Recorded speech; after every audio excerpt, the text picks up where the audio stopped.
Hi hello అండి, welcome to Madhu's creative thoughts. నేను మాధవి.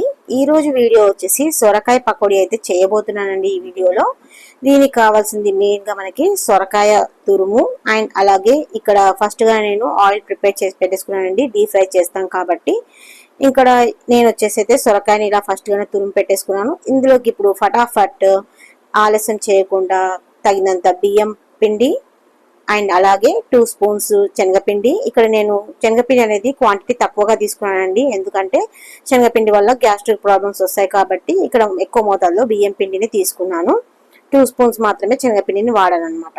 ఇంకా నెక్స్ట్ వచ్చేసి మిర్చి పౌడర్ అండ్ అలాగే టేస్ట్ సరిపడా సాల్ట్ వేసేసుకోవాలండి.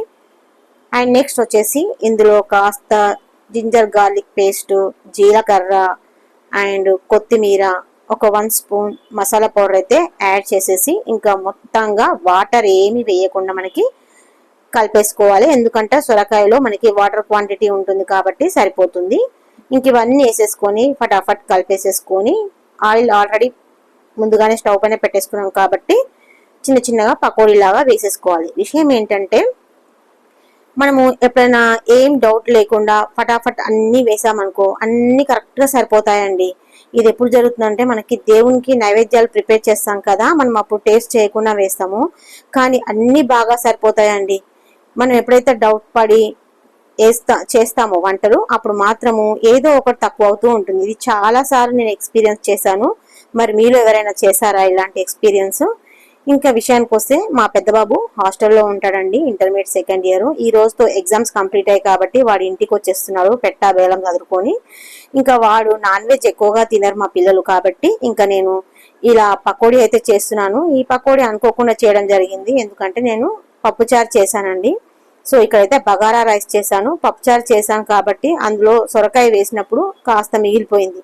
సరే వాళ్ళు పిల్లలు ఇంట్లోనే ఉన్నారు కదా అని చెప్పేసి తింటారని ఇలా పకోడీ అయితే చేసేసానండి. ఇంకా ఇక్కడ వచ్చేసి ఎప్పుడు పప్పుచారు చేసిన నేను పప్పులో ఉప్పు నూనె వేయకుండా ఉడికించేస్తానండి. కొంచెం కటోరలకి పక్కన తీసుకొని అందులో వేడిగా ఉన్నప్పుడే షుగర్ లేదా బెల్లం వేసేసుకొని తింటూ ఉంటాను. చిన్నప్పుడైతే అమ్మమ్మ వాళ్ళ ఇంటికి వెళ్ళినప్పుడు అమ్మమ్మ పప్పుచారు చేసినప్పుడల్లా నా కోసం ఇలా తీసి పెట్టేదండి. ఎప్పుడు మా అమ్మమ్మ పప్పుచారు చేస్తే నాకు గుర్తొస్తుంది కంపల్సరిగా. నేను కూడా అంతే, ఇలా పప్పుచారు చేసినప్పుడు తీసేసుకొని మా పిల్లలకు కూడా పెడుతూ ఉంటాను అనమాట. ఇంకా మన పకోడీలు అయితే ఇలా అయిపోయాయి కదండి, చాలా బాగున్నాయి పకోడీ. ఇంకా మిగతా అంత పిండి కూడా ఇట్లా నేను పకోడీ లాగా వచ్చేస్తున్నానండి. ఏంటోనండి పిల్లలకి హాలిడేస్ వచ్చేసాయి, ఇంకా మా ఇద్దరు పిల్లలకి కూడా.